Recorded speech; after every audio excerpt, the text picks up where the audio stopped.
I'm so tired of being taken advantage of. Haters love when I give, when I'm staying underpaid. But when I'm winning, I'm forgotten. They say I love you, but they're plotting. Don't scream out that I love you. Show me who you are first. Cause I really hate to trust in you when you end up being so hurtful. They say it's family over everything, right? Well, to me that really means nothing if they're not loving, no. And it's family over everything, right? Well, to me that really means nothing if they're not loving. They are the very ones who know how to break us down, who can put us down in the worst way. When you scream out that you love me, show me who you are first. Cause I really hate to put up with you when you end up being so hurtful. They say it's family over everything, right? Well, to me that really means nothing if they're not loving, no. And it's family over everything, right? Well, to me that really means nothing if they're not loving.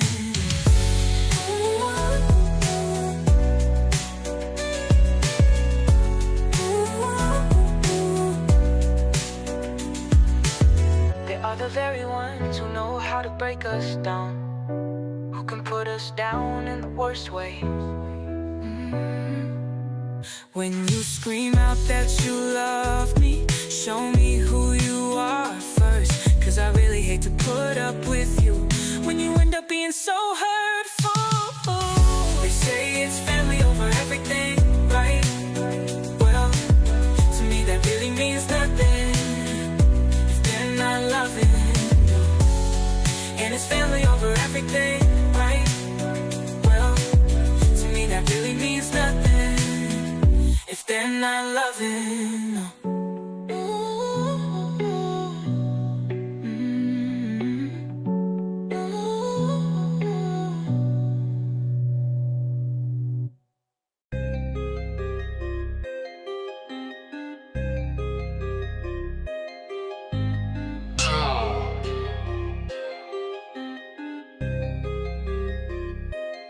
Still have a lot to do, I still have to put away the chairs. But anyway, I've got all the chores. Or anyway, it's up to me to do them all. I still have to put my clothes today. All in all, reality is cats, like an alley cat at your park. But now I gotta do your part. I got a day job and a night job, and an interview at 5. You've gotten rid of both boyfriends, and you've given me the green light. Welcome back to another Tuesday night episode of Tech Q&A with Tech Coach Ralph. How is everyone doing today? So happy to have you in the building. Shout out to the one Dusty Loser who could dislike this amazing live stream before it even started.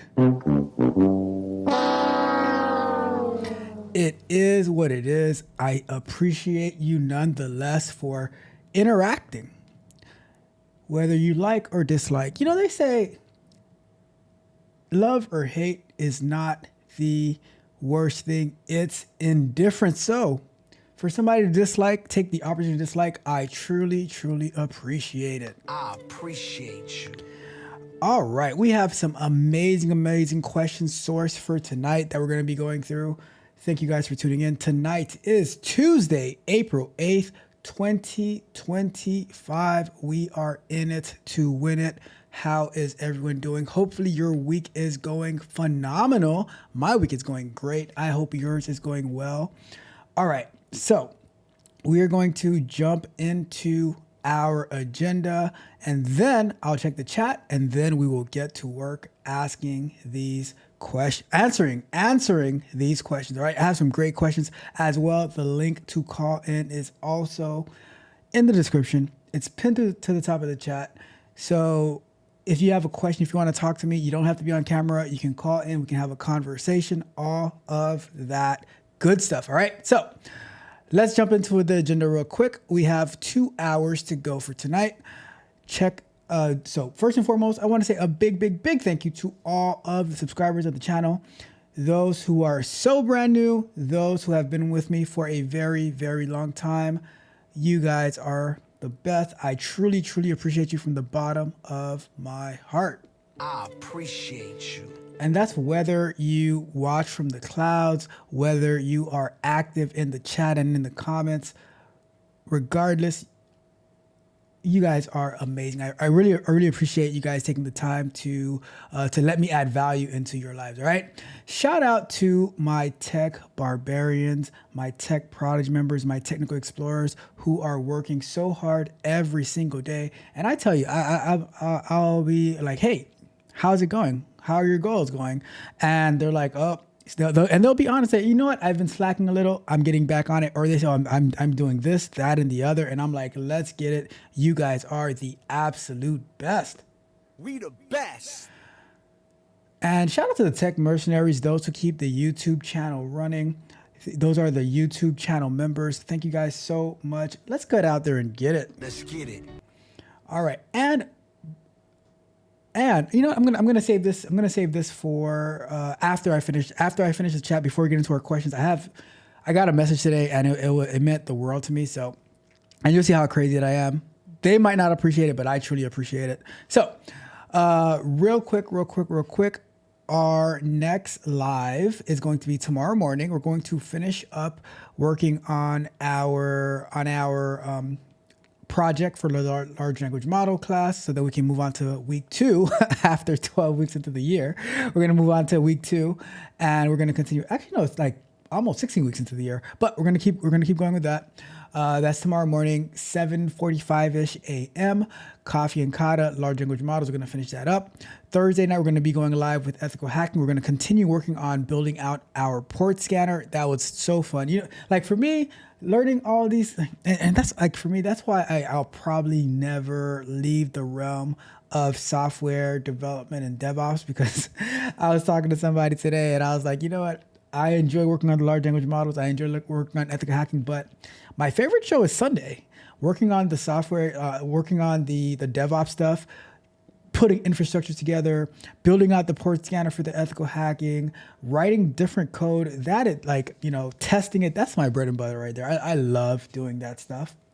But we're going to be continuing with the port scanner on Thursday for ethical hacking and so forth. Also, tomorrow, we're going to be releasing our software explorations concept and overviews. I revisited some of the slides that I presented back in September on Kubernetes. I go through it again, through the certain slides again, giving a better explanation now that I've actually had some hands-on experience. So that's what we're going to be talking about tomorrow. All right, so that's going to be at noon tomorrow Eastern time, going through, revisiting some of the stuff that I presented on Kubernetes that I wasn't too familiar with back in September. I have a much better understanding of them now. So we're going to be talking about that. All right. So that is what we have coming up in the next couple of days. Although we don't have a show coming up this weekend, I'm going to drop it anyways. I had so much fun with Justin and Henry and Nahum on this past Sunday talking about jiu-jitsu. We're going to be talking about jiu-jitsu again, not this coming Sunday, but the Sunday following. So go and subscribe to the Half Guard Halfie channel where we talk about jiu-jitsu with me and my friends. And you can join us on every other Sunday nights over there, right? The link will be circulating throughout the chat throughout the night. But I just wanted to that's one of my passions. That's one of the things that I love talking about, and I get to talk about it with the people that I train with every single day. All right. With that being said, I'm going to transition over into the chat, and then from the chat, I'm going to talk about one more thing before we get into our questions. Okay. So let me go and check the chat to see who we have in the building. We have the one, the only, Rock the Scrubs Roxy in the building. Says, good evening, Tech Coach Ralph, and everyone. Good evening to you as well, Roxy. How are you doing today? And we have Wave Nerd in the building, says that music is fire. Shout out to you, Wave Nerd. I am looking forward to our conversation this week. All right. So what I wanted to talk about before I get into our actual questions for the night is I have one of my tech barbarians who they had an interview. They had an interview with a pretty big company a few months ago, right? And they did not get selected for the position. And we were like, okay, cool. The opportunity, though, to talk to such a company of that caliber and do very well. You know, the company said, you don't have enough experience that we're looking for this level. But guess what? The company came back and they gave them a project to do, a technical project. And for me, when I see these technical projects, I start to drool, right? I'm just saying. I start to drool. I'm like, oh wow, this is going to be a great opportunity.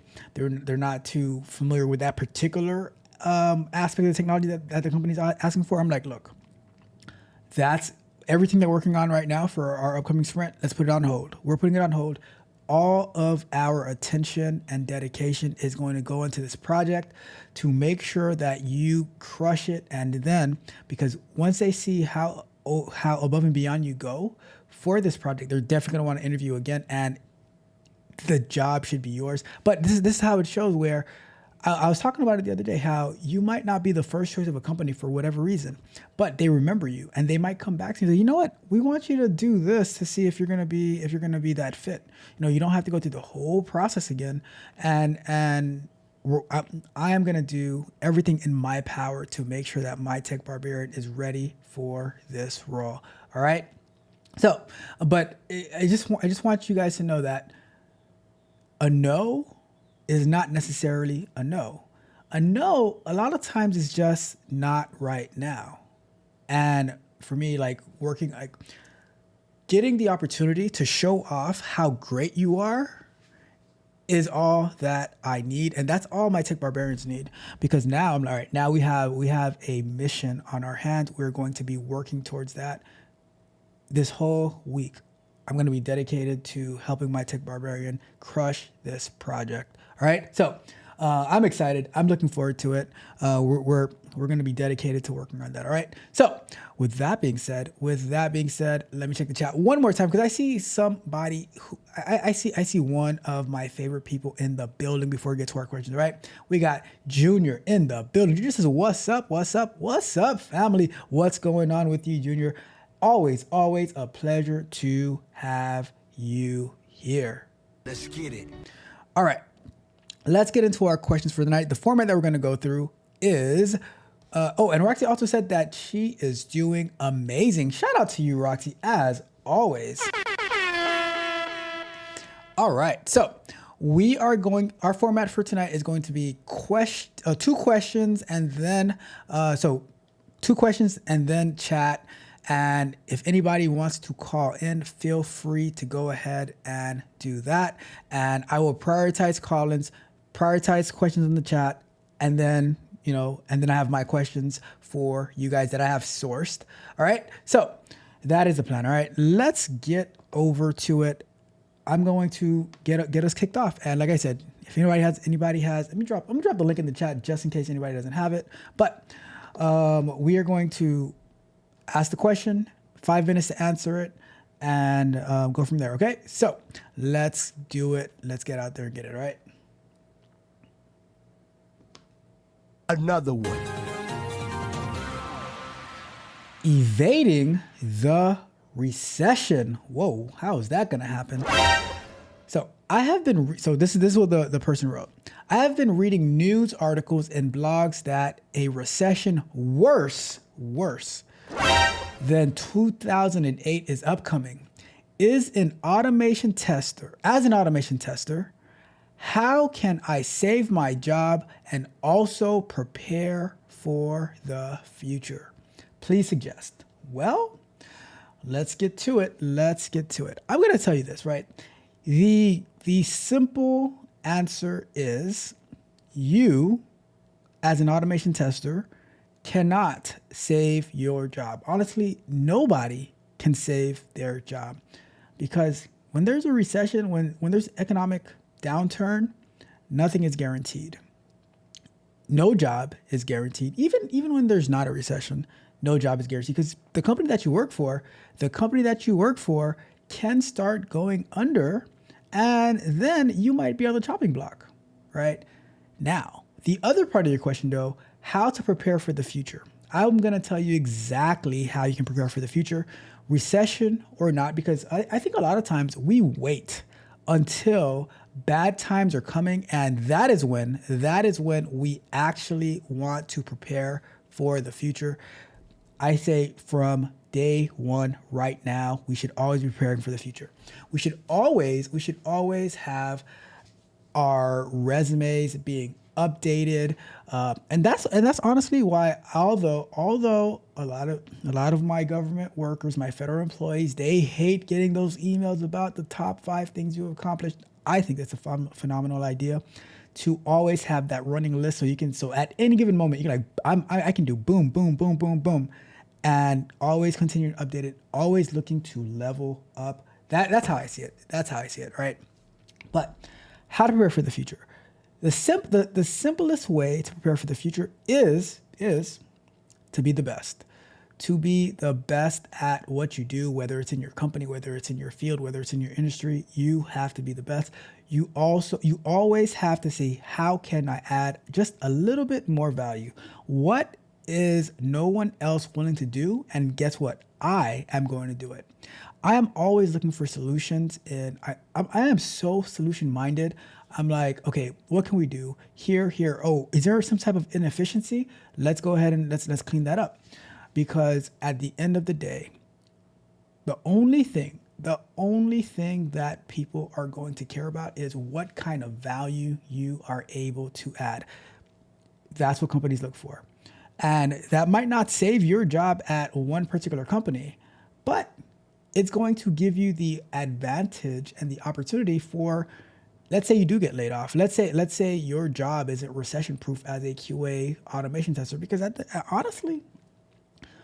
honestly, companies, as amazing as QA is, they tend not to value the testers as much as the people who produce the code, even if the code is bad. Because look, honestly, when there's an economic downturn, they get away with producing bad code, right? It is what it is. But you need to position yourself to always be viable. It's not about being an automation tester. It's not about being a software engineer. It's about being a value add. So if it takes you to figure out CI/CD pipelines and how to integrate that into QA, learning Docker, learning DevOps, when there's layoffs coming, what can you produce? So that's what I'm always thinking about, is production. What more can I do so that I can be more valuable to my team, more valuable to my company? When jobs are scarce, you can't have the attitude of, well, that's not my job. You have to start taking it as, oh, I'm in startup mode. I'm going to be working on cross teams. Because companies are trying to do a lot more with a lot less. The question is, are you willing to do a lot more with a lot less?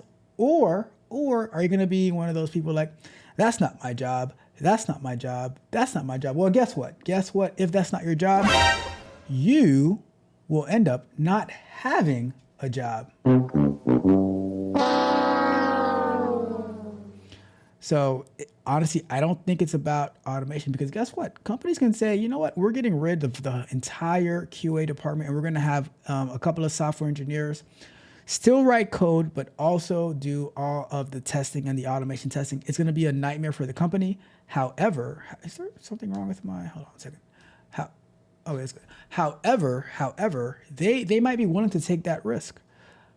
It's not a good idea, but when you have to downsize, companies are going to do what they have to do. So I say that you have to be ready, willing, and able to do whatever it takes for the company to be successful.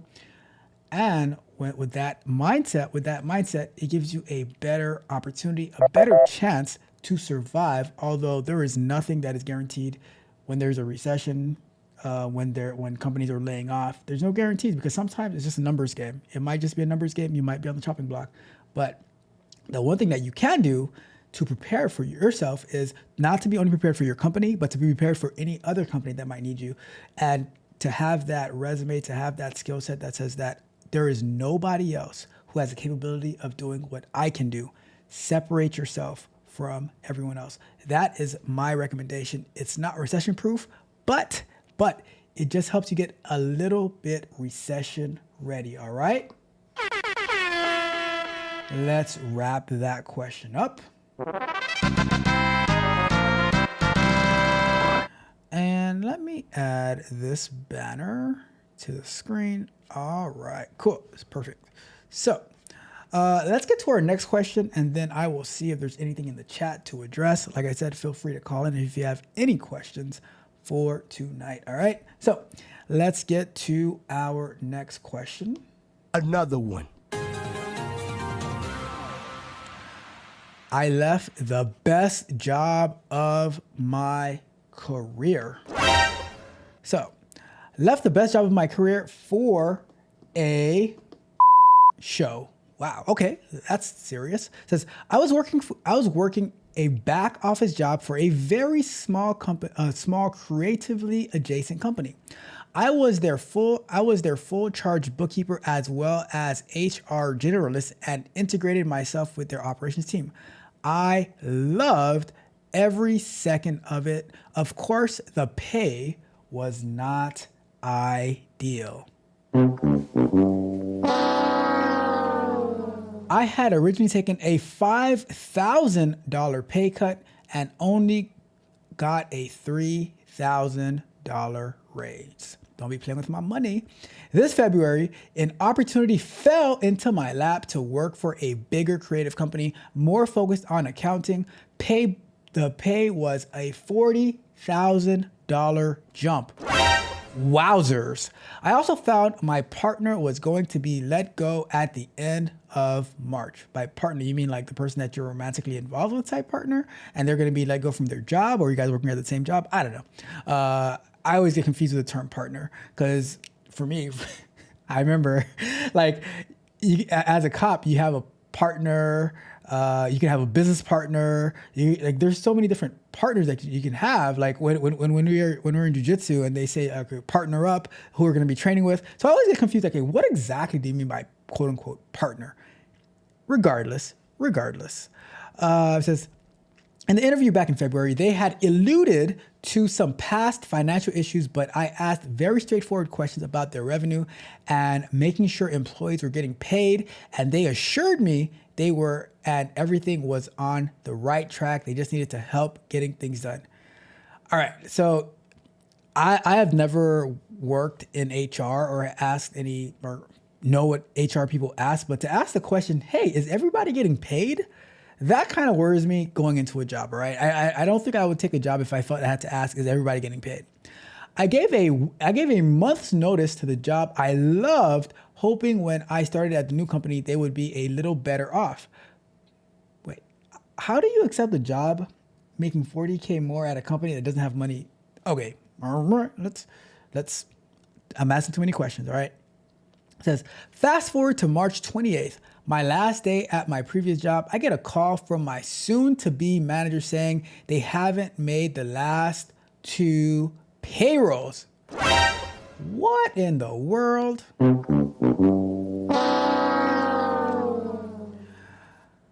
Okie dokie. So let's see. I had already made an agreement to work part-time for my old company. I immediately messaged her and she assured me that the door was open, but encouraged me to go check out my new job. Well, I'm here and it is a total show. They have millions of dollars in overdue bills. They don't know where the next payroll is coming from, and I can't help but think that they made such an irresponsible decision by hiring me. Well, let's start off the clock with this one. That's going to be an interesting one. So, I think I gave most of my commentary while I was reading this, but It says, I can't help but think they made such an irresponsible decision by hiring me. I'm going to go with this, right? I can't help but think that you also made such an irresponsible decision by joining a company that you felt that you had to ask, hey, have you guys been able to make payroll the past couple of whatever? Because guess what? At that point, with offering you a $40,000 raise, they could have offered you $1 million raise, but it wouldn't matter because they wouldn't be able to pay you anyways. Bruh. So I'm like, all right, there are so many red flags in reading the story. Like you guys saw, my eyes perked up right away when I read. I asked about some past financial issues. Look, if I feel that I have to ask a company about some past financial issues, I want to see the books. Let's pull out the books. Because if you know about these issues, that means that you are at a place where you can talk about the books. Like, hey, can I see your last 5 payrolls that were met? Can I see your what do you call it? Like your books? Because I'm a little worried, and I would rather accept getting the $5K pay cut to get bumped up by $3K. So I'm at a $2,000 loss instead of getting a $40,000 raise that I will not be able to cash in on. That does not make any sense to me. Anyhow, the good part is it seems like, and this is the key, right? It seems like as poor of a decision this person made to go leave this company for another company that cannot pay them, they have a great relationship with their existing company. And this is one of the instances that I agree with Magnetar and with Roxy and Miss Freckles, where they say it is not good to burn bridges. It seems like this person didn't have any need to burn any bridges with their previous company. They were still adding value. They said, hey, you know what, can you at least continue to work part-time with it for us? And the company said, of course. And they said, but if it doesn't work out, you are more than welcome to come back over here. And they were like, because look, I would not pass up a $40,000 raise either. So go and get your money. But now they see like, well, you're never going to get paid. So it is a good time to run back to the old company and says, hey, remember that time I thought about leaving? I was just kidding. It was just a little jokey joke. And everybody can sit together and laugh and all of that good stuff. But I'll tell you guys this, right? Like a lot of times we get so desperate for a job that we will believe any and everything that somebody tells us. And that's how a lot of people end up getting scammed in this whole job market. They get these random LinkedIn emails, or not email. Well, they get these random emails, but they might get some random LinkedIn invite. And then you end up getting, like, I told you guys about the fake check that my friend got, where it's like, oh, go and cash this check and then place an order on this particular website to order your equipment. And I was like, so shady. And then when we looked up the LinkedIn profile, it was a mess. So be careful. You have to be careful because you can't be so desperate for something that you don't do adequate research, and now you end up in a worse. And that's the messed up thing about it, right? People will be willing to ruin somebody else's life for like people who are already desperate and suffering. Like it reminds me of the movie The Beekeeper with Jason Statham, where this scam company went and stole people's life savings. You know, yes, the Magnetar definitely Indeed has a lot of spam jobs on there. I'll get text messages saying, hey, are you interested in this job? I even got in WhatsApp chats asking me about jobs. I'm like, what is this nonsense, right? So you got yes, it was irresponsible for this company to make a hiring decision, but they're also a bit irresponsible by not being able to meet payroll for the past two payrolls. So as you can see, they are a very irresponsible company, but there is some onus on us that we need to do better research into the companies that we are going into. The same way that they are interviewing us for a position to see if we're a good fit, we also have to see if that company is a good fit for us, as well. We have to interview them in return because, look, just because you need a job, it doesn't mean that is going to be the job for you. So especially if they are unable to pay you, if they're unable to pay you, that not being able to pay somebody is a big red flag. All right. I'm just saying. And that's my thoughts on that. Irresponsible with the company, yes. But also, you bear some responsibility in not doing the proper, adequate research into the company that you put a month notice to go to, and just to find out at the last minute, no payroll been met. All right. Anyways, let's wrap that question up. All right, let me check the chat and then we will continue moving along. Let's see. We have, we have Farron Perry in the building. What's up, Farron? How is it going? Farron says, manufacturing always had cross-training mindset. Tech industry just start thinking like that. That is a great point. I think that's a good point, and I like, and you see me do it on the channel all the time, like diving into different technologies and stuff like that, seeing how things can work together, how QA can be related to DevOps and DevOps related to ethical hacking and large language models, all that good stuff. Seeing how everything can blend together. 100% agree. Shout out to you. And like even in the manufacturing part, because when you think about when we had the assembly lines and stuff like that, before the assembly line, everything was being done by hand, right? Like, oh, moving this that way. And then assembly line came, everything got a lot faster. But it took somebody to understand the technology of how to operate the assembly belt and whatever tools, the same way as we see, like, for instance, in the Tesla plant where they have those robotic arms, people need to know how to operate those. So we have engineers building those, but we also have people who are operating those on the floor as well.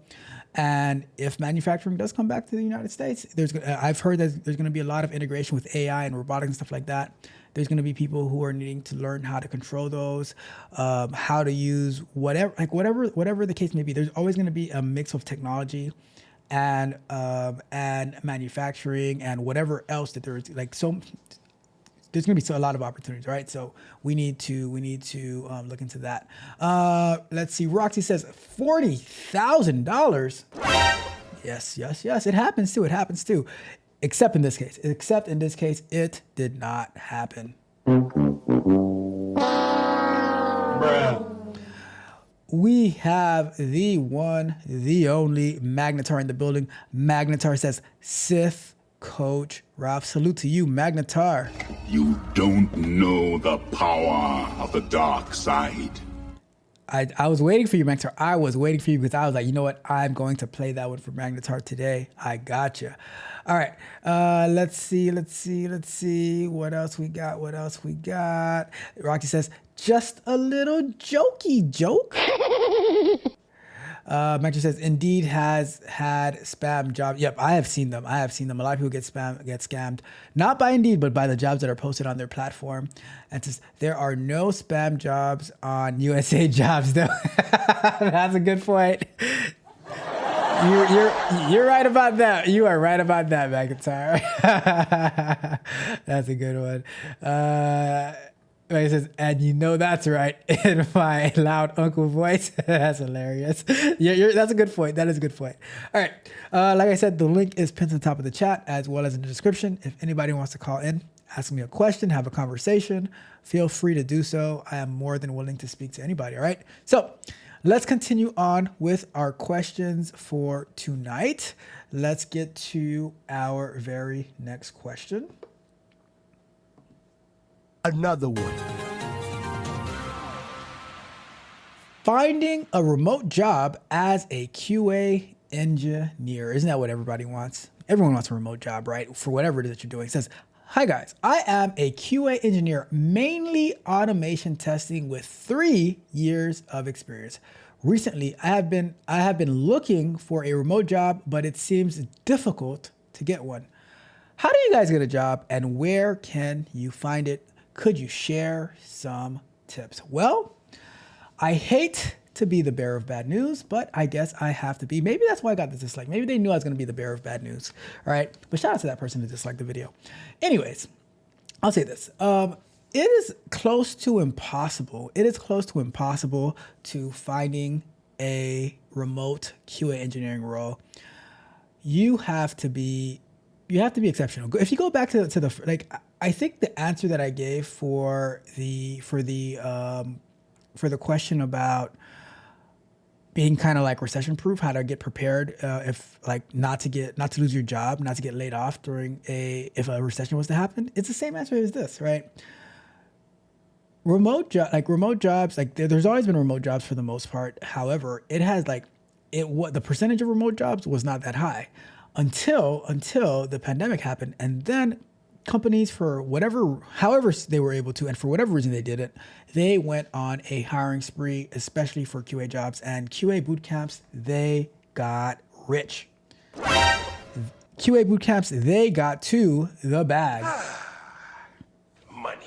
And I'm sure it was the same way for software engineering boot camps, cybersecurity boot camps, all of that good stuff, right? And people were getting jobs, and they were saying they were getting 5 jobs, they went from making X amount of dollars to making almost $1 million a year, working in QA, working in software engineering, all that good stuff, right? Well, whether that's true or not, that time has pretty much come and gone. I don't know how people are job stacking in QA when most people, and even like in tech, I don't know if most people are job stacking in tech, when most people, they can barely get one job and they can barely even do one job well, right? So I'm not 100% sure how that is actually happening. But to get a remote job as a QA engineer, you have to be exceptional nowadays, because companies, one, they want their employees, their technical employees, to do more with less. They want them to be present in the office because they have all this beautiful office space and there is nobody coming into the office. So they're making requirements for employees who are within the vicinity of the office to come to the office. And I've seen this myself where companies now, while they might keep their existing remote employees who are exceptional, they're requiring, like, their first priority is if we need to hire a new person, they need to be in the vicinity of one of our offices, most preferably our headquarters. Now, if a company is in a city where you're not going to find as many talent that they're looking for, then they might look outwards to a remote hiring pool. Now, if the company is in a major populated city, then they have no reason to look remotely. All right, it's just that at the end of the game. At the end of the day, companies are going to hire remote if they have no choice. Simple as that. When during the pandemic, they had no choice. So, and they had somehow they had a bunch of extra money. I don't know if they took PPP loans or what, but they had a bunch of extra money and they hired a bunch of people, and then afterwards they started laying them off once they didn't need them anymore. And I'll say this, right? For all the people, whether it was in QA, whether it's software engineer, who job stacked, right? Who job stacked during the pandemic and didn't take the opportunity where these companies were giving away all the benefits, all the abilities to learn different things. And you just said, you know what, I'm just going to job stack so that I can make a bunch of money in a very short period of time. And now you learned absolutely nothing and you can't find a job because you don't have the skill set. That is all on you. All right. That is all on you. I do not feel sorry for you whatsoever. All right.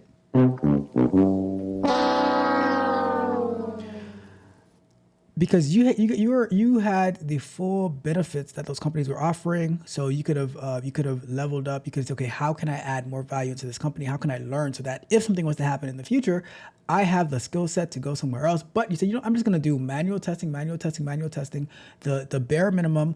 I'm not going to be paying attention to how the Scrum process works. I'm going to be working 5 jobs at one time, right? And shout out to those people who advocate for it. But guess what? Now, if you are in the position where you have no job all the time, well,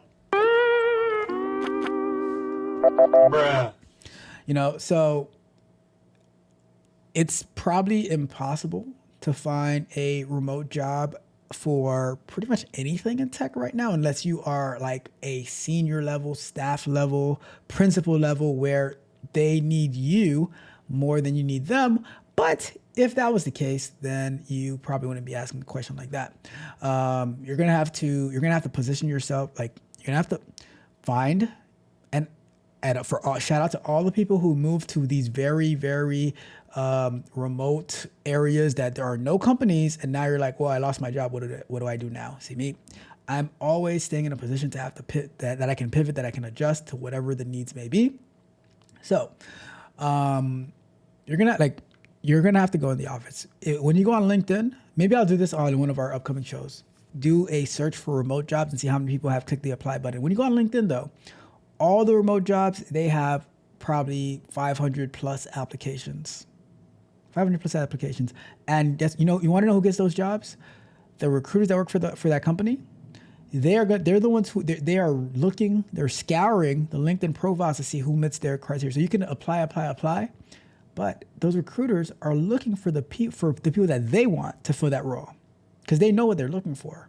They're getting all these applications they're not even gonna look at, because they're probably 99% of them are probably a waste. So their recruiters are on the lookout to see who can I pull away from this company to get them to work for us and deliver value for us. All right. So I'm just letting you know that is how they go. They would rather it's, you guys have ever heard that somebody looks more desirable when they're married or in a relationship? Well, that's what the recruiters do too.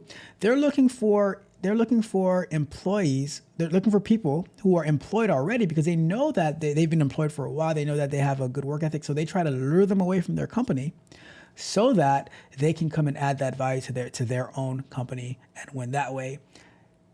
To me, that is their preference. That is the preference that I see that they have, not the ones who are like with a dusty resume, don't have any experience, and they just threw something together that some fake boot camp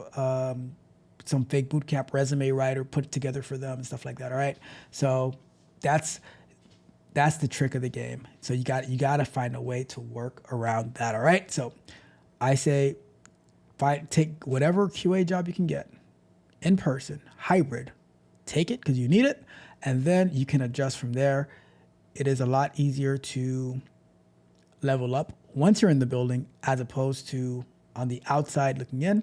You might have to move. If you move to some empty farm where there's no people, where there's no companies to work for, thinking that you're going to get remote. You might have to move because, like I said a while back, somebody said, you know what, I want to work a job in QA. I want to work a job in QA. And I said, well, you're going to have to go into the office, because they had no experience. I said, I think I'll find a remote job. I said, why do you think that? I just know. I'm like, what?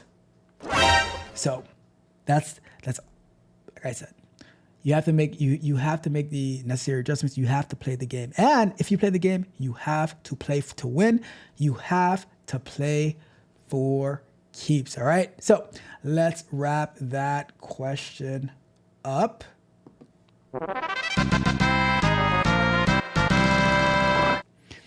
All right, so we have a question in the chat from Wave Nerd. We're gonna prioritize that question because that looks like it's a really, really good question.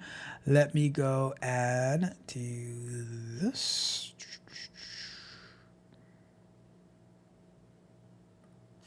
All right, let's get to this question that Wave Nerd is asking, and we're gonna do it like this. Another one. Wave Nerd says, what's your thoughts on startup community? What should people be building? Venture capital funding is way down and that pyramid scam is crumbling. Well,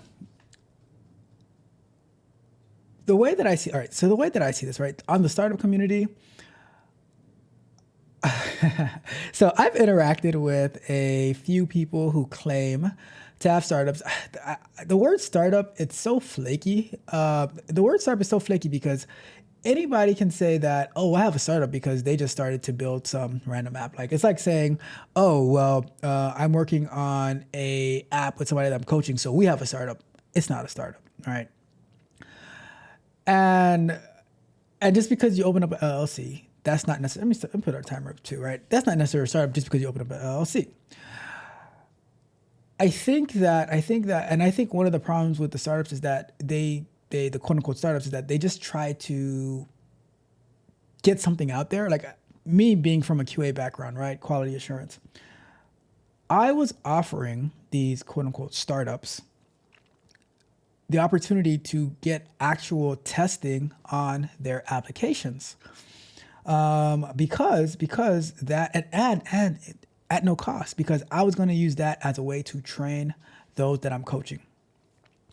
And one person that I asked, like, oh, I'm looking for a software developer, software engineer, so that we can do whatever on this app, right? And I said, hey, do you have any testing? And they're like, oh no, because we're working on building the software and the application so that we can get something out there. I'm like, wait, how are we getting software out into the public without any testing measures? That is a recipe for disaster, right? So I think the startup community, they need to get a better software development, agile-like approach where although we want to deliver an MVP, a minimum viable product, we also want to make sure that if we're going to be putting something out there, that it works. Now, what should people be building?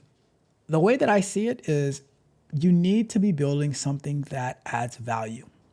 That sounds very, very generic, very, very broad, but it needs to be something that adds value.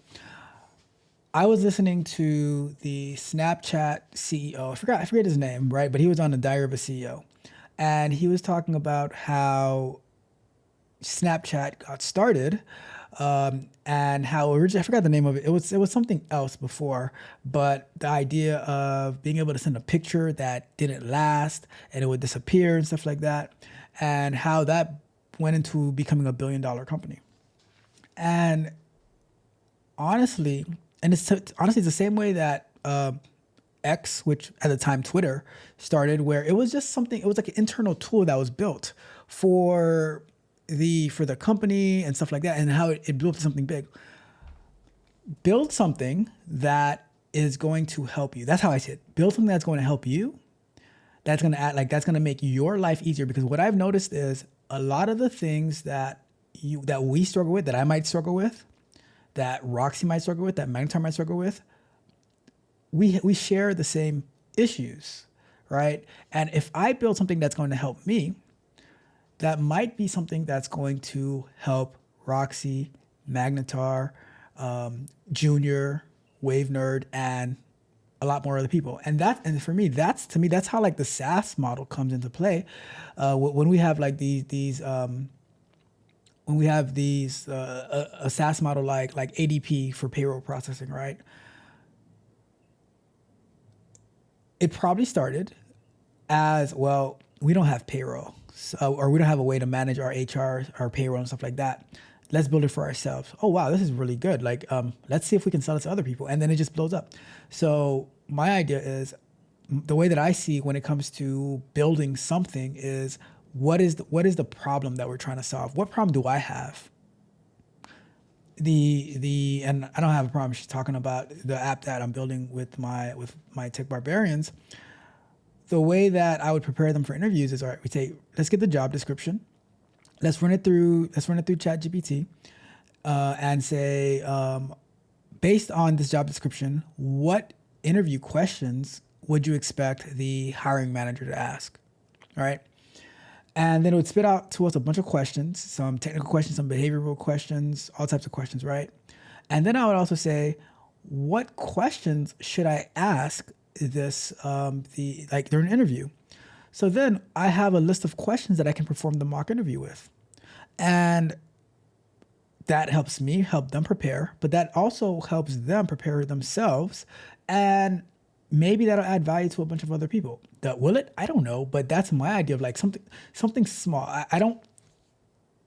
I understand. I understand how the venture capital funding is way down. I don't really think you need all of that to get started.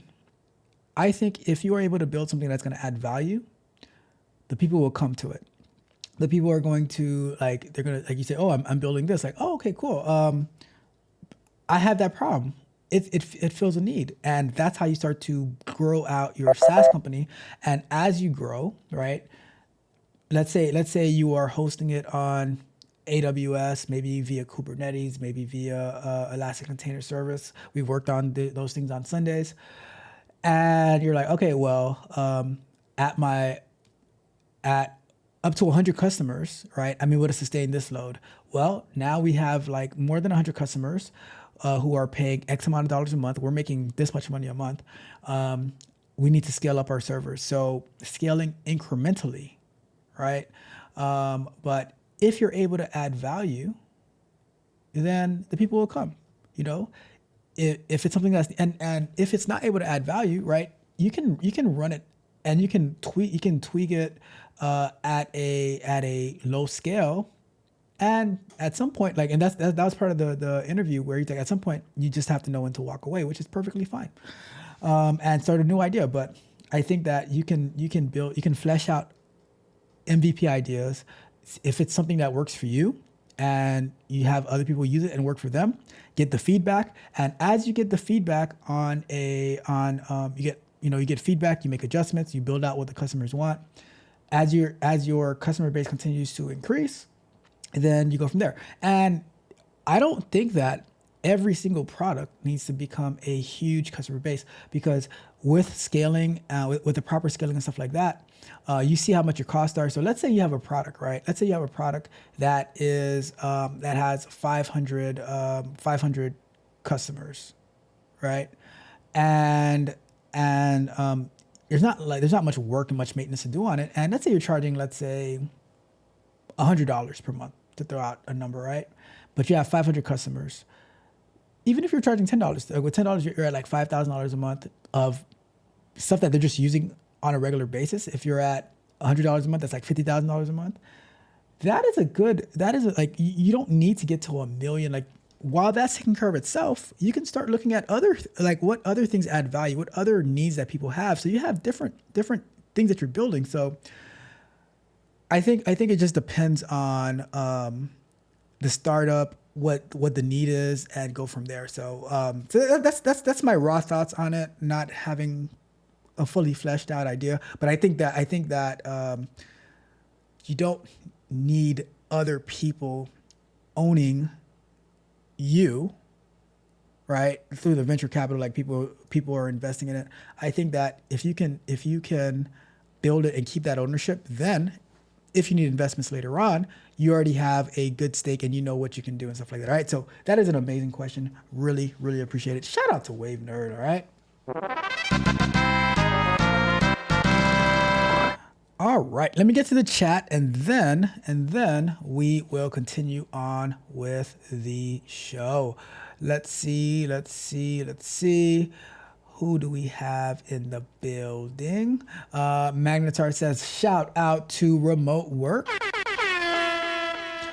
And I appreciate remote work because I work remotely, right? But if anything was to happen, I am ready to adjust that. I'm ready to adjust. So I just think we always have to be ready, but I appreciate remote work. We have my guy, Me Masify, in the building. What's up, Me Masify? Says, good evening, Ralph. Good evening, beautiful Roxy, Magnetar, and the chat. Let's see. And Wave Nerd says, thank you, I understand. Build a good product and make money from your product instead of venture capital funds. That's how I see it. I do think it depends on the product too as well. But I think a lot of reasons that startups end up not working out is because they want to start off with the fancy coffee machine and they want to start off looking cool instead of adding value, right? So like you said, build a good product, add value, make that money. try to keep as much as your hard work as possible before having all the hard work that you're doing going to the investors. Make it first on your own, and then as you grow, then you can look at investment opportunities. All right, because also investors get a say in what happens. All right, so you also got to decide how much say you want other people have into your product. So that's all the things that come with it. Okay, all right. Let's continue on. Let's jump into our next two questions of the night. Let's get to it. All right. Another one. Developers are overriding priorities? Oh my goodness. Says, I am managing to be the most hated product owner. Oh my God, don't say they hate you. Recently, we had to implement some reports, 10 of them. I explicitly asked the users slash stakeholders to tell us which were used and rank them by priority. They said all are used, but ranked 7 of them, meaning the rest was not super important. Today, in the daily stand-up, I realized that all the reports were indeed inside the report story and that one developer was fixing bugs on the 3 not important one since probably 2 days ago. I said, I am not interested. We can release without them and we can focus on other things in the sprint. I had to discuss for 20 minutes and they listened to every type of reasoning I had to listen to every type of reason why doing it. From, it will take a few hours, to, we already started, we cannot exchange the planning, it will cost more to do it later. I don't even know why I have to discuss such a thing. Of course, I will address with the Scrum Master and during retro, but I already feel I created a bad environment and developers start to hate me. Am I wrong enforcing priority in such a way? Wowzers. Well, that's a great question. Let's get to answering it. So I'll say this, right? I think there needs to be a balance, right? I don't like the micromanaging product owner. I don't like that micromanaging product owner mindset. But at the same time, the product owner they are the owner of the product. They are the ones who get to say what should be in a product, what should not be in a product. On the flip side, I don't like developers going rogue. You know, if the product owner explicitly said, "I want you to work on these 7 things," right? This is what we need. Just because it's only going to take a few hours, guess what? A few hours is a lot of money. Let's say I'm going to throw out a number. Let's say a engineer, a developer is getting paid $100 an hour, right? And you have an engineer working on that for a few hours. You have another engineer who's going to do a code review, give feedback, and then they're going to have to make adjustments. That's probably like another 6 hours, right? That's $600 working on something that is not needed. And this actually reminds me of something that I was thinking about today. I think that developers,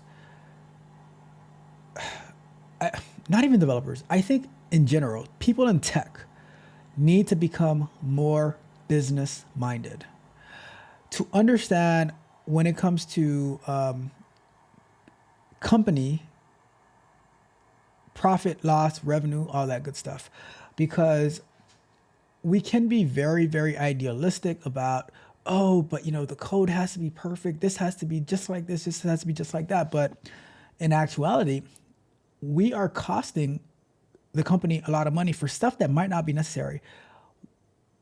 I think that it's important to ask ourselves, okay, what is the most efficient way that we can do something without cutting corners, right? Because a lot of times we just want things to be beautiful and perfect, and it ends up being stuff that's never used, right?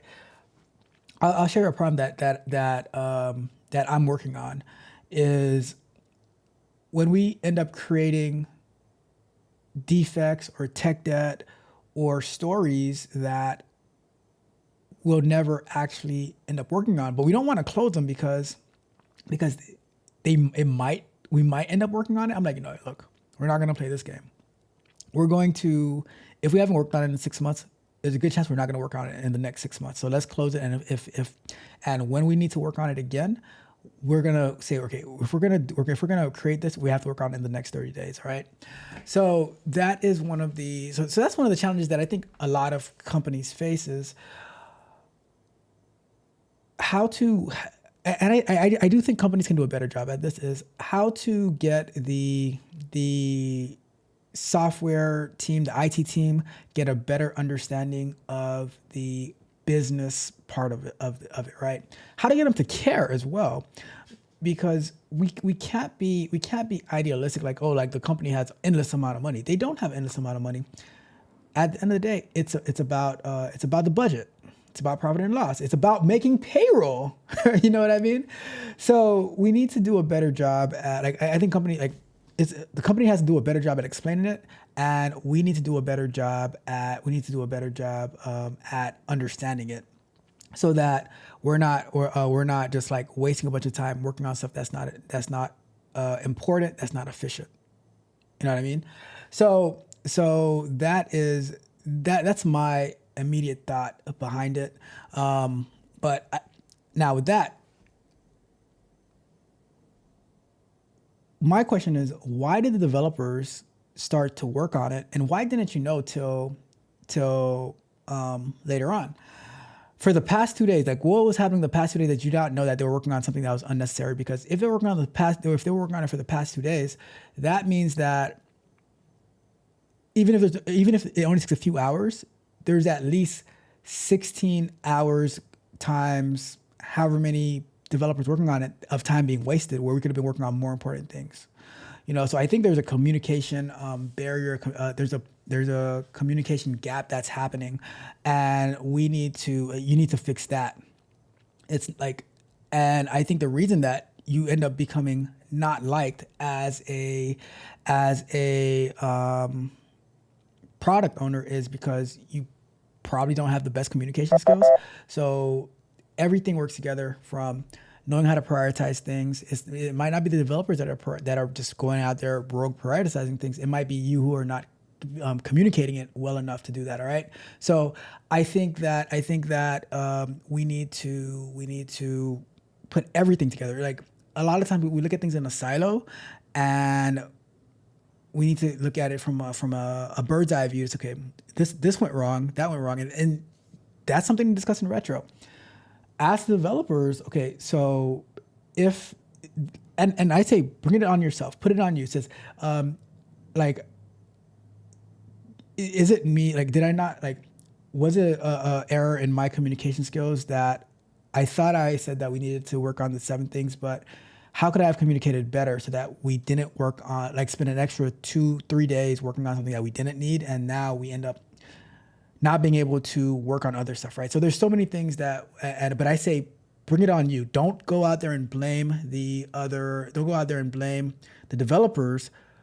Put it on you, take the onus, say, okay, how can I communicate better so that we don't have this happen again? And then go from there, okay? So that is my thoughts on that, all right?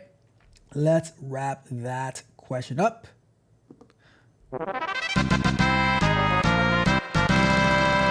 And I'm going to go to one more question, and then I'm going to check the chat to see what we have going on in there. All right, let me get that off the screen. All right, one more question, and then to the chat we go, okay? Another one. Is Agile still about people? Well, that's funny with the question that we just went through, right? It says, Agile had always been about people. Why does everyone ignore this? I'm sitting here having the same conversation with other Agilists for the 100th time since January 7th. What's special about January 7th? They're chatting the gains with AI. They're chatting about the latest tools. They're discussing product strategy. They're discussing how to make the numbers move. How did this happen? I'm here looking at social networks. I'm here wanting to make my team work. I'm here building the community of workers. They're talking about how technology will make developers obsolete. I quip. Why are we even here? I get answers about helping the company make money. I get answers about delivering products. I get answers about management. I became a coach to help people. I became an agile coach because I build communities within my organization. I joined humanity. You joined humanity because I believe in the goodness of people. Okay, all right. We might be pushing it a little bit here. How do you join humanity? Aren't you part of humanity by being alive? Anyways, how can we continue to ignore the fact that we contribute to the loss of humanity by focusing away from people? I don't know what to do anymore. I'm done with financial agile. I'm done with the focus of my work being on extracting the most work from my team at the cost of their humanity. I don't work with involuntary prisoners. I work with professionals who deserve to be treated with dignity and respect. Am I just not cut out for agile anymore? All right, let's start a timer. So I will say this, right? I'm gonna start off with this. I don't think that you're not cut out for agile anymore. I think that you are not cut out for the business community anymore. And things have swings, right? I know when agile came out, it was created by a bunch of developers and they were all about, people and stuff like that. But I think the idealistic mindset that you have in about, is it about people? Yeah, okay, cool. The agile workflow is about people and stuff like that. But at the end of the day, if the people cannot deliver to keep the company afloat, then there are no people to be about.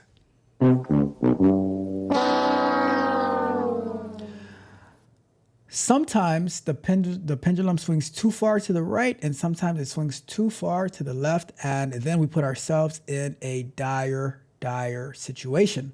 So I think that we need to, as an agile coach, as a scrum master, whatever it is, we need to be business minded, like I was saying earlier, while we are also looking out for our people. I know that, and with the agilists that you're always talking about, AI taking over and stuff like that, I'm still not completely buying that AI is going to take over everything. I think that AI is going to play a big role. It's going to allow people to go a lot faster and do a lot more in a shorter amount of time. But I don't think I see AI as expanding the production ability, like making things smaller, but also opening up a lot more opportunities. So for instance, where you could have let's put it like this. When you could have, the big three, GM, Ford, now Stellantis, used to be Chrysler, they were pretty much the car companies of America, right? Well, I think with robotics and with AI, you can get a lot more car companies available that build inside the United States, along with these big three car companies, where you can just do a lot more with a lot less.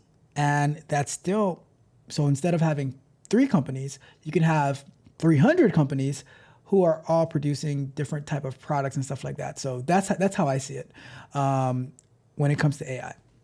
But I think that for the whole agile thing being about people or not about people, I think it is about people, but it is also about getting things done. I'll put it like this. Agile is about people getting things done. If it's only about getting things done, then the people are going to suffer. If it's only about people, then getting things done is going to suffer. It has to be together. How can you get people to work effectively and efficiently, happily to get things done? That is the recipe for success. Because you need to make money at the end of the day. No company is going to continue losing money over and over and over and over for the people. That's ridiculous. That's not going to happen, all right? You joined humanity for the goodness of people. Don't let me get started on the goodness of people. That's the last thing that I'm thinking about is, quote unquote, the goodness of people. I want us to be able to work cohesively and efficiently so that we can do great work. But if the money dries up, if if the money dries up, then Houston, we have a problem. So I think as product owners, scrum masters, software engineers, QA engineers, DevOps engineers, ethical hackers, penetration testers, whatever, solution engineers, whatever the sales engineers, whatever the role is, your number one goal is to help the company make money, because that's your job. That is your job. All right. So, I don't. Agile is about people. Like, I'm going to repeat it one more time. Agile is about people getting things done together. It can't be separated. All right. So I think you are running in the victim Olympics at this moment. All right. That is my thoughts on that question. Let's wrap it up.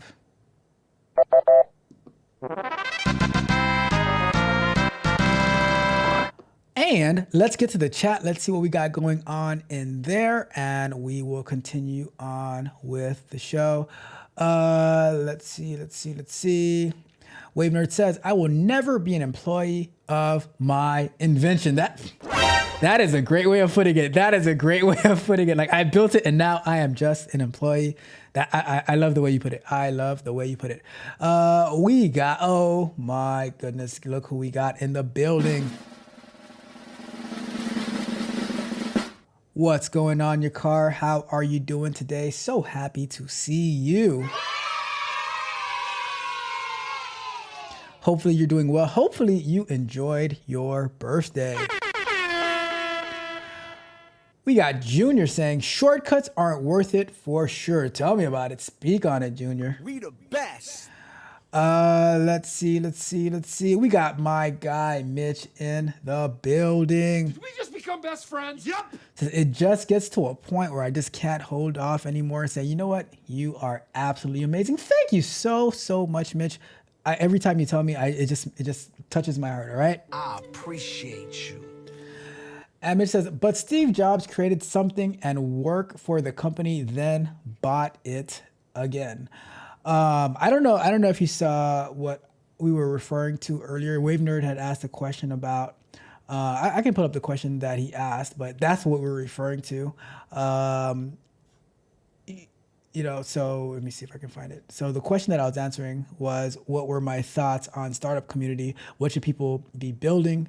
Venture capital funding is down and that pyramid scam is crumbling. So I think that Steve Jobs might have been in a different situation, and that when he created, quote unquote, his startup at the time, he probably was doing it a lot on his own and then probably selling it to, and then because a lot of times the CEOs will sell it and then they become an employee of who they sold it to.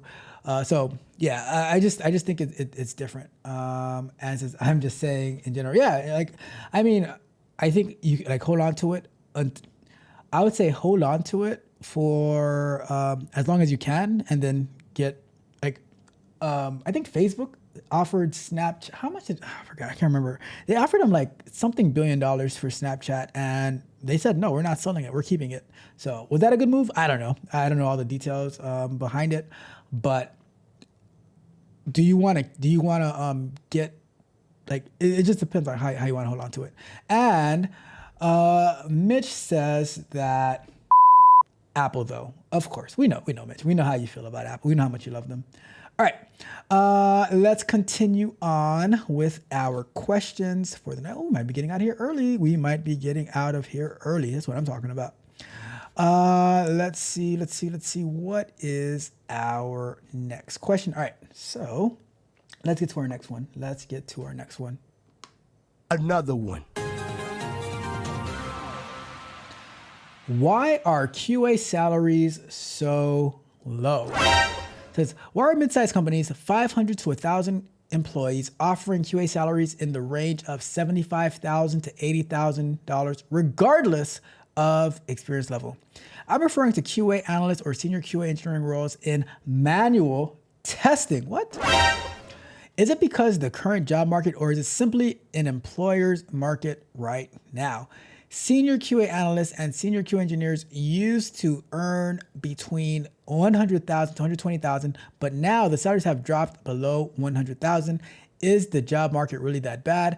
I'm even seeing automation engineering roles maxing out at $140,000. So, I'll probably start a timer. Let me get some water first, you know.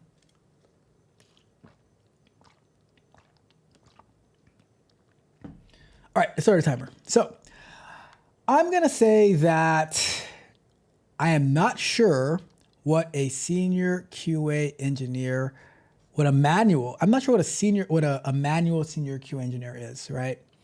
I have always been of the belief of, to be considered some type of engineer, whatever type of engineer that is, you actually need to be able to build something. I'm not sure what manual testers actually build. If you're doing automation, you're building automation scripts, you might be working on CI/CD pipelines, GitHub Actions, all that good stuff. But if you're not doing any type of automation testing, any writing of code, I don't really know how much of an engineer that you are, right? Now, as far as the salaries for the QA engineers, 75 to 80K, regardless of experience level. I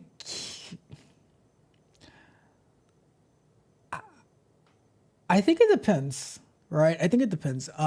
There's many factors involved. The industry that you work in makes a difference. Your years of experience makes a difference. So I'll give you an example. Like if you're working in let's say as a senior QA engineer, right? If you're working in like fintech, if you're working in health tech, pharmaceuticals, stuff like that, then you're gonna be on the higher end of the salary. If you're working on an e-commerce website, then you're gonna be on the lower end of the salary, because to work on an e-commerce, that's basically the fake training that they give you in these boot camps. Is here's some fake e-commerce website, write some test cases, especially if it's manual. Like if you're manual, I don't see you probably won't be cracking over $80,000 a year, to be honest with you, right? Because the industry changes. So I'm not really familiar with manual testers making that much money, like over $100,000 a year. But let's say they were. But now, as a manual tester, you never made the jump to learning how to do automated testing. So you're not delivering value in that aspect, right? So now, after you get laid off and you go and you try to find another job as a manual tester, you're like, wow, this job is only offering 80,000. I used to make 100,000. Why is that? Well, that's because the world continued to spin and you did not, right? So I'm just saying. As the world spins and you stay stagnant, then you're gonna see that your your worth after they lay you off because you're not adding the necessary value for the amount of money that they were paying you. Then you say, okay, well, I can only make 80. Well, then it's gonna be I can only make 60. Oh, well, actually, there are no manual only testing jobs. Which, when I first started this channel, every single show I would be searching for manual testing jobs during the breaks, and those manual testing jobs told me, Do not come. right? So I think that I normally don't see manual testing jobs. I know some people find them by chance, but I normally don't see manual testing jobs. I see that, so the industry that you work for is going to be really important. What your capabilities are, your years of experience, and as far as the current job market, that plays a role as well. I'm going to take it back. It is not the job market that plays a role. It plays part of the role, but it's also the amount of people who are applying for those jobs. So back in the days when there weren't that many people in QA, right? There wasn't an oversaturation in available employees. So now let's say, I told you guys a story about the person who applied for a job. They got turned down because there was somebody who had more experience, and that person turned the job down, and then they hired them. Well, they got lucky, to be honest with you, because there were so many people who take these boot camps and they're applying. They can't find a job for the sake of their life, right? So when you are dumping, it's kind of like this whole trade war thing, right? When they're saying, okay, these companies are dumping their products into our country, and they are artificially keeping the prices low. Well, that's the same thing when you have these boot camps who are poorly training all of these people, and one person seems to get through. Well, because you have 1,000 applicants, you don't have to offer a super high salary. It's just supply and demand. If there is a high supply, you can say, okay, well, here's a question, right? If there is somebody who's trying to get into the field, if you have 1,000 people apply for the same job, do you think that if you offer at least, like, if you offer 100 of them out of the 1,000, a salary at $60,000 a year, if you budgeted for 80,000, right? But if you offer 100 of them, $60,000 a year, how many of those 100 are going to take that 60,000? All of you budgeted at 80,000, and you only need one or two of them. So you don't have to pay as much. Now, if you're trying to get somebody who has 10 years of experience doing all this crazy type of stuff, like the type of stuff that I do on this channel, then you're gonna have to bump the price up, because that's a much smaller pool to choose from. So let's say I'm like, all right, well, you're gonna have to pay me $160,000 a year to do this, and they're like, well, we don't have another person who can do it. So that's how. So it's just supply and demand. It's just supply and demand. It's how economics work. If you have a wide pool to choose from, then you can offer a lot less. If there's only a few to choose from, and you want the best, you're going to offer a lot more. That's how the game goes. That is how the game goes. It doesn't have much to do with the job market or employers market right now. It all has to do with what's out there in the pool. There was an influx of people applying for the same jobs. Like, okay, we have the pickings. We have the pickings. All right. Anyways, let's wrap that question up.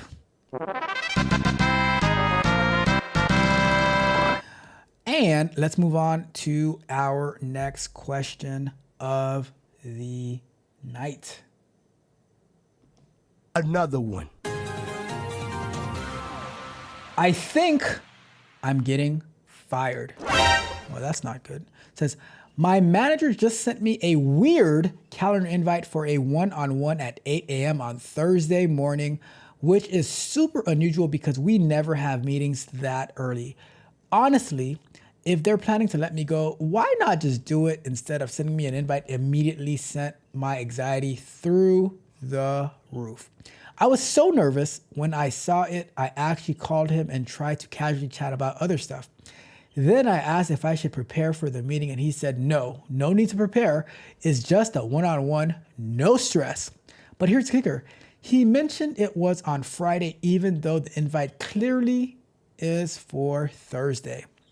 I have been let go from 3 other jobs in the past, and I'm spiraling.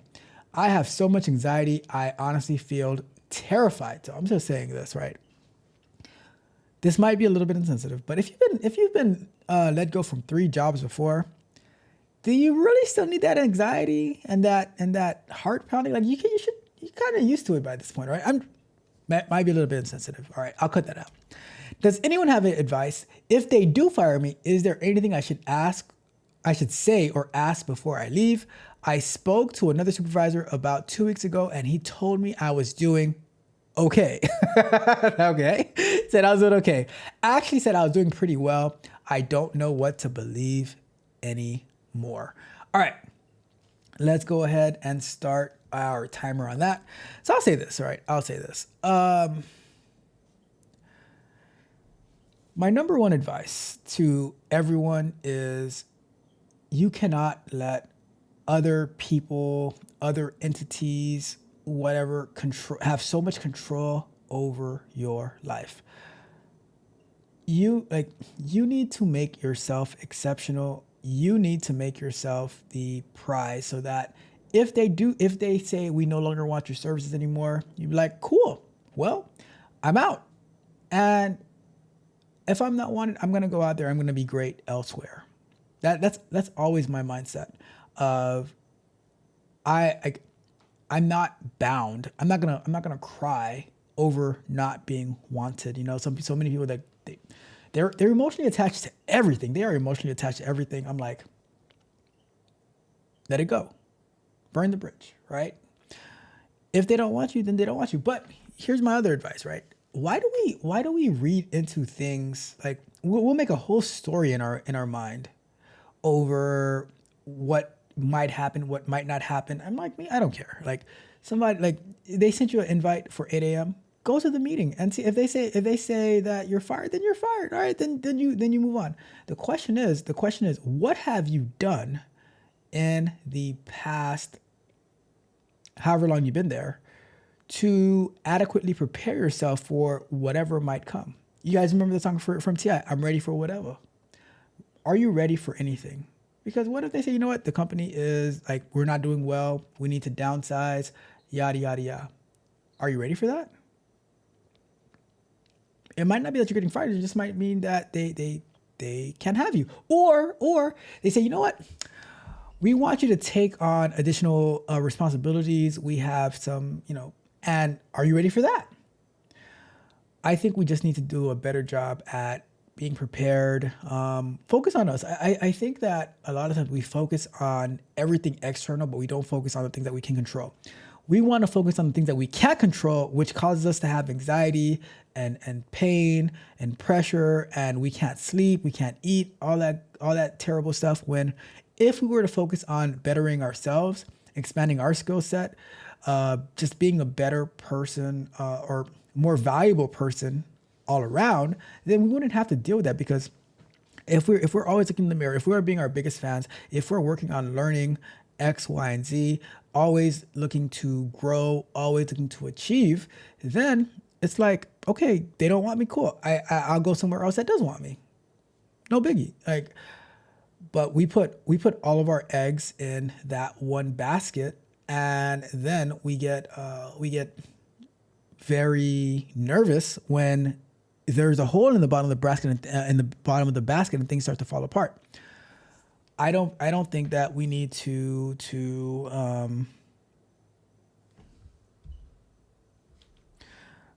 I don't think that we need to be that worried that we get a meeting at 8 a.m. in the morning. All right, cool, go to the meeting. And if they say, oh, okay, we don't want you, okay, cool. What did you say? What should you say? What should you say or ask? Well, if they say that they don't want you anymore, say, well, thank you for the opportunity. And then you go, right? Like it's for me, I'm never losing sleep over any decision that somebody else makes, right? If you don't want me here, cool. If you don't want to be here, cool. I'm going to go and do what I got to do. Simple as that. It's at the end of the day, it's a company.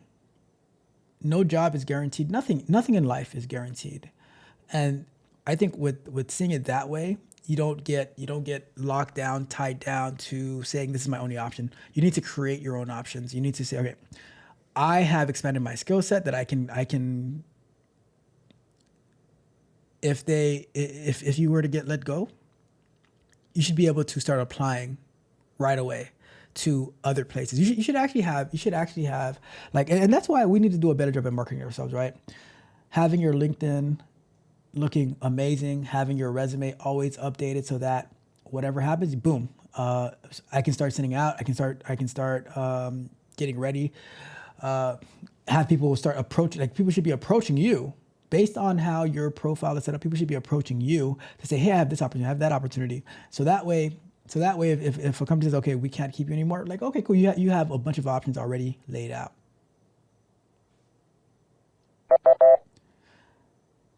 That it's simple as that. To me, it is simple as that. All right, let's wrap that question up.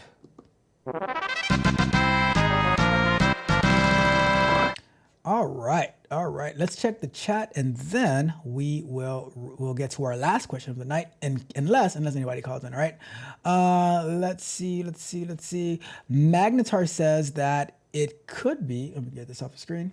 It could be a performance. It could very well be a performance review. Although normally when it's a performance review, they kind of tell you that's a performance review. They don't normally schedule it at 8 o'clock in the morning, but who knows, right? And Magnetar says, plus, there is always the direct approach and flat out ask if they're planning to fire you. That could work as well. But normally they're not going to tell you that. Like, I would say though, if they're planning to fire them at 8 a.m., can you just fire me at Wednesday at 5 p.m. and that way I don't have to wake up early for no reason. And then if I have to come to the office, then I have to like drive all the way to the office and then I have to leave. It's just a mess. Just fire me at the end of the day instead of at the beginning of the day. All right. Save me that hassle. And Max says, back to performance reviews. Is there a paper trail like verbal counseling, warnings, write-ups, etc.? I mean, if they work for the feds, then maybe, but if it's in the private sector, you're an at-will employee. They can pretty much get rid of you whenever they feel like it. So that's how I see that. It says, if it's, there you go. If it's the private sector, then they don't really have to do all of that, given how unprofessional, you just take that back. How unprofessional it is anyways. It's hilarious. How did I like, Magnetar, we were on the same thought process as I said it right before I read what you wrote. All right, let's get to our last question of the night, and then we can get up and out of here. All right, let's get to it. Another one. My employee took a mental health day. All right, so this one says, my employee took a mental health day. A little background about me and my workplace. I'm a new manager and still learning things about management. We are a medium-sized, family-owned restaurant with multiple locations, but nowhere near the size that could qualify us to have corporate upper management or HR. We only have pretty much the owner as corporate and HR and the main bosses. We have a young part-time employee. About a month ago, since we hired her, asked me the night before if she could have a mental health day due to stress from work. She needed the day off to think about things and restart. People do that? Okay. We are a busy and high volume restaurant, so I understood where she was coming from and her struggles. I went ahead and told her that yes, she can take the day off and I'll find someone to cover her shift. That's so sweet. Let me throw one of these on there. Aww. The thing is, let's see what happened. The thing is, the next day she showed up to work just to hang out and do her schoolwork. And as Mitch would say, I was confused as she asked for a day off for her mental health and rest. I didn't question this, and absolutely no one talked to her the whole day as we were furious about this action. I bothered someone on their day off to cover for her, and she showed up for no reason, made me think about firing her. Congratulations, you played yourself. Is this enough grounds or reason to fire her, or am I in the wrong? All right, well, let's start up our timer. So the question is, the very first question I have is she part of a union or not? That's the question. If she's part of the union, you are looking at hell on your hands. But I do understand, I understand your frustration, because I would hate, if I was a manager, having to find somebody at 2 o'clock in the morning to be texting people to say, hey, can you cover this person's shift because of whatever reason, right? Because of whatever reason. And then you see the person just strolling into the restaurant, hanging out, chilling. What are we doing, all right? It doesn't make any sense to me, to be honest with you. But, it is what it is. Now, as far as As far as the grounds to fire her,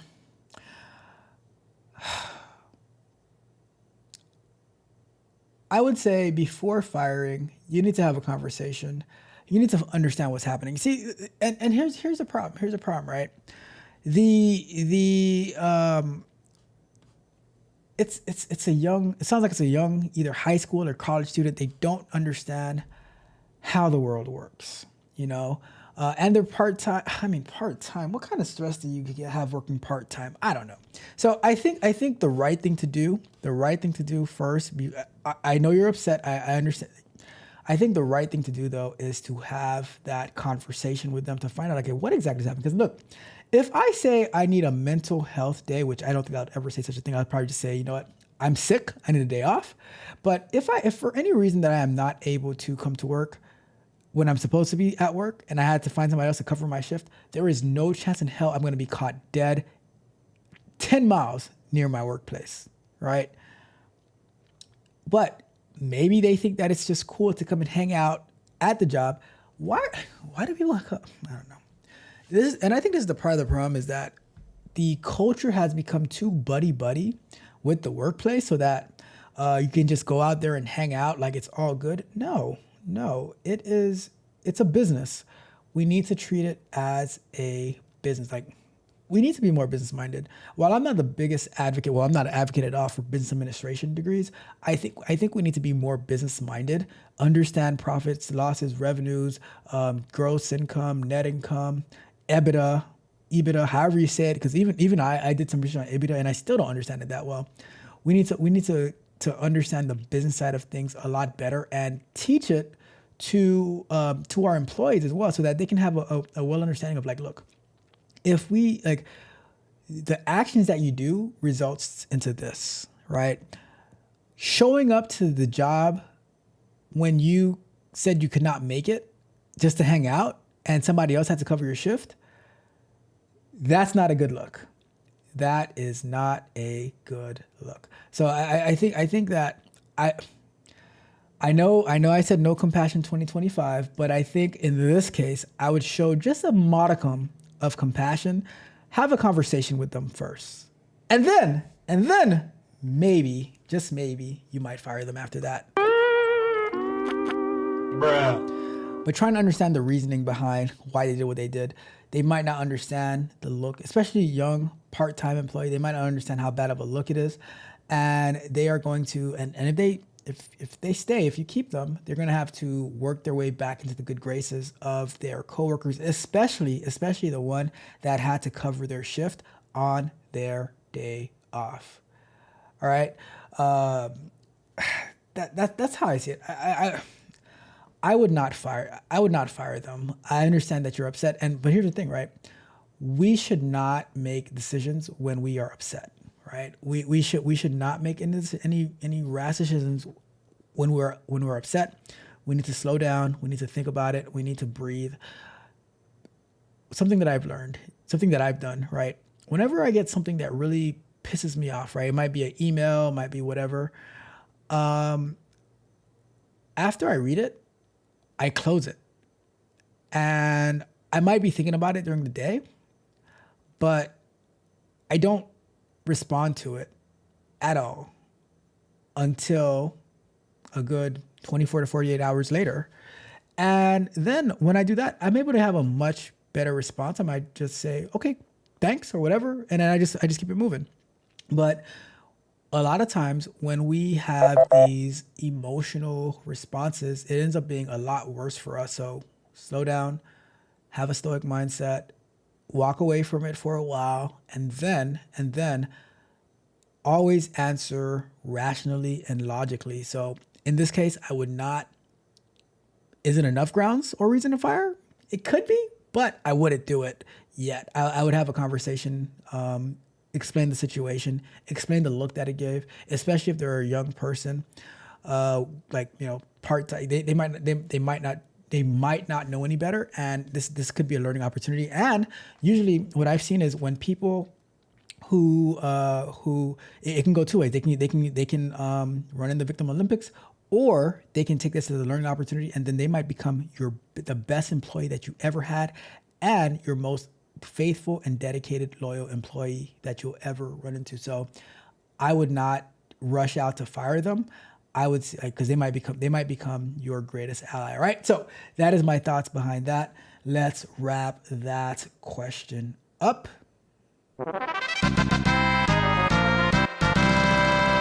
All right, let me go and check the chat and see what we got going on over here. I see a lot of action happening. Let's see.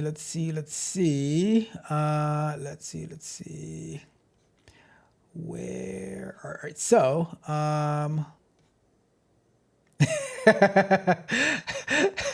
Magnus says your car wants to fire us. Wavener says this is the reason for common sense game. AI does not take mental health days. That's a good point. That is a good point. AI does not take mental health days. That's a good point. Let's see. Magnus says, yes, people taking days off, nothing wrong with it. Look, I don't think there's anything wrong with taking a day off, right? I personally wouldn't classify it as a mental health day. I would probably just be sick. But I would also say that if you are going to take a day off, an unscheduled day off, because it's called PCO if it's scheduled, if you're going to take an unscheduled day off where you have to cover your shift, don't show up to the office or to the restaurant or wherever you're working. Don't show up there, right? I'm just saying. We got my guy, Mr.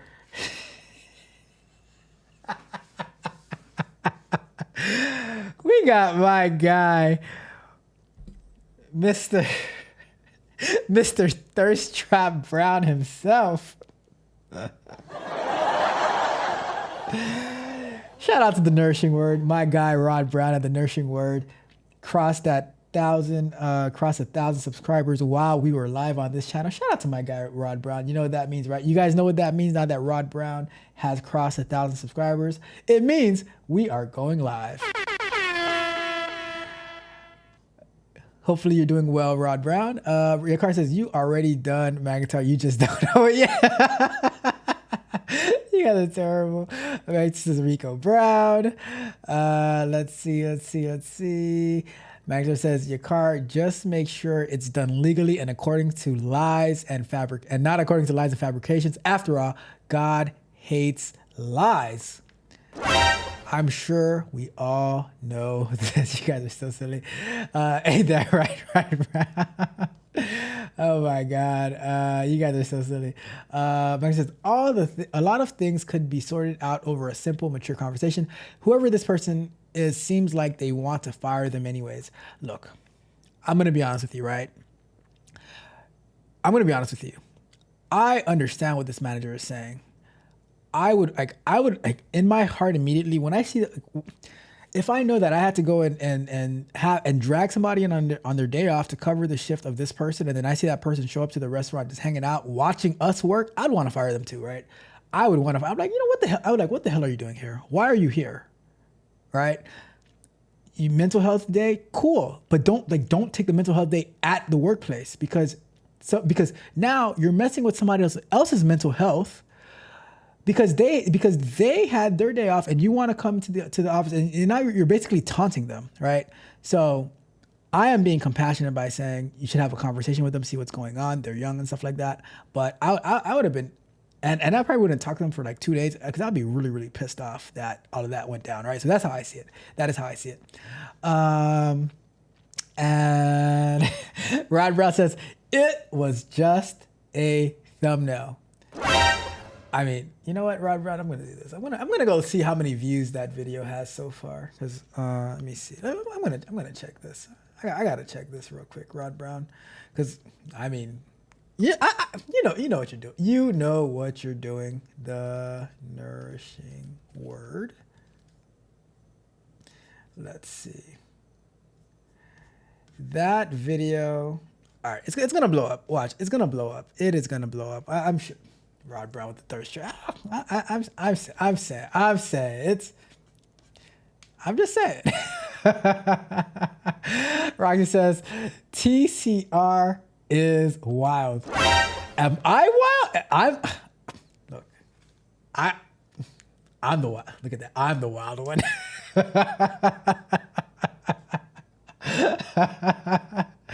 Magna says, my bad, I missed that part. Showed up to the office, yeah, it was a restaurant, but they showed up to the restaurant.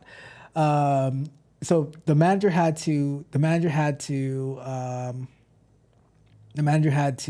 get somebody to cover their shift, and then they show up to the restaurant like to study and stuff like that. It's like saying this, right? It's like you work at Starbucks, and you're like, oh, I'm gonna take a mental health day because I'm not feeling good. And instead of going to another Starbucks, you go to the Starbucks that you work at and you just sit there and you're working on your homework and stuff like that, drinking a caramel frappuccino, hanging out, chilling, and you use the employee discount as well. You use the employee discount to get a free caramel frappuccino, and while somebody's covering your shift, right? So I'm just saying, it is not a good look whatsoever.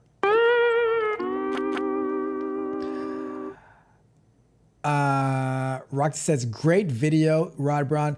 I think Roxy's favorite part of the video was when Rod Brown rubbed the browning banana peel all over his face, and he was like, "Oh," I'm like, why do you have this brown banana? Why are you rubbing this brown banana peel all over your face, Rod Brown? What is going on?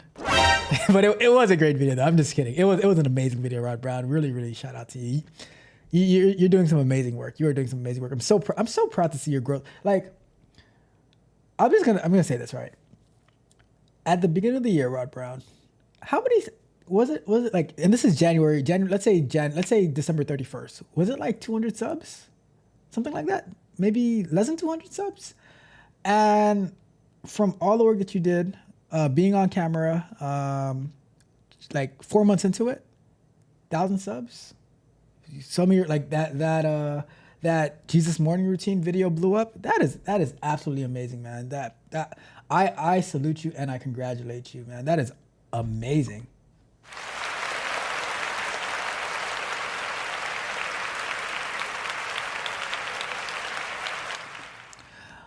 Magnetar says, similar event happened in my section back in 2019. Dude was teleworking that day, but came to the office and started chatting it up. Him and the supervisor get into a shouting match. What? All right, you should never get into a shouting match with your employee or with your supervisor. That's just not a good look, all right? Not a good look. Anyways, that is about it for tonight. We're going to wrap it up. Cool. All right. So that's it. We are done 15 minutes early, under budget, ahead of time. Let's get it. Let's get it.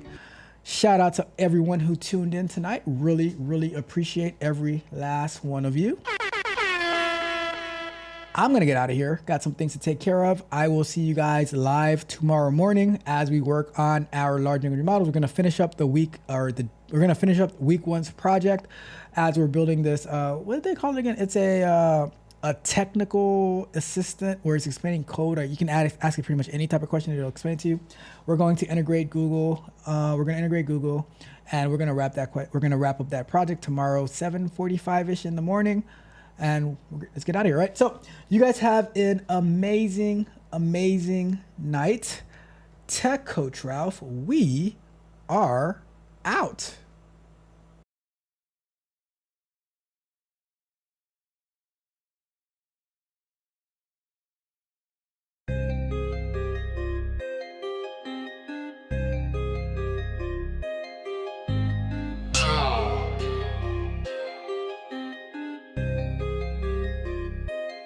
Still have a lot to do, I still have to put away the chairs. But anyway, I've got all the chores. Or anyway, it's up to me to do them all. I still have to put my clothes today. All in all, reality is cats, like an alley cat at your park. But now I gotta do your part. I got a day job and a night job and an interview at 5. You've gotten rid of both boyfriends and you've given me the green light.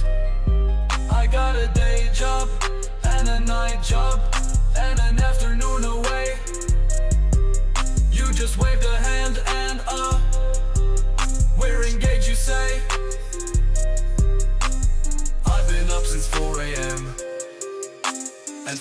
watching this at midnight. After this thing I should sell it and call it quits when the getting's good. I took a night at your new club today to take a break away from the rats. But now I got your locker stool and your car keys in my cart. I pick up the pieces left on the floor while you walk away like you don't care no more. I'm tired of cleaning every mess you make, slowly losing patience with every break. Every promise broken never leads to change. I'm the one who's always left rearranged. Your lack of effort shows clear as the day.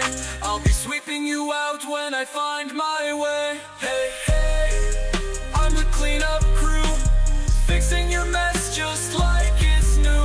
Hey, hey, won't be here long, cleaning house, I'm moving on.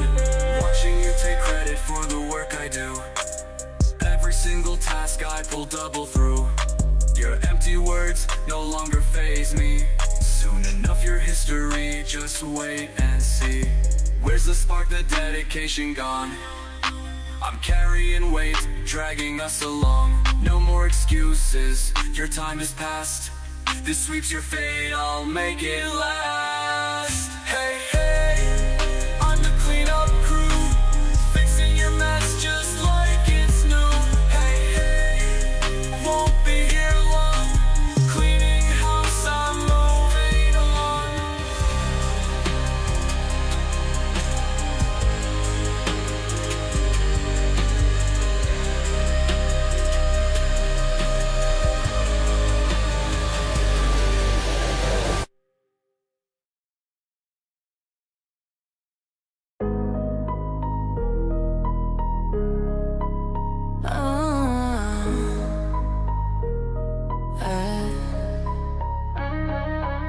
I'm so tired of being taken advantage of.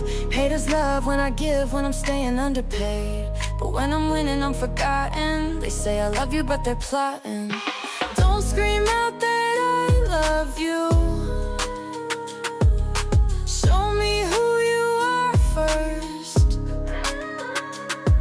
'cause I really hate to trust in you when you end up being so hurtful. They say family over everything, right? Well, to me that really means nothing if they're not loving, no. And it's family over everything, right? Well, to me that really means nothing if they're not loving. They are the very ones who know how to break us down, who can put us down in the worst way. When you scream out that you love me, show me who you are first, 'cause I really hate to put up with you when you end up being so hurt.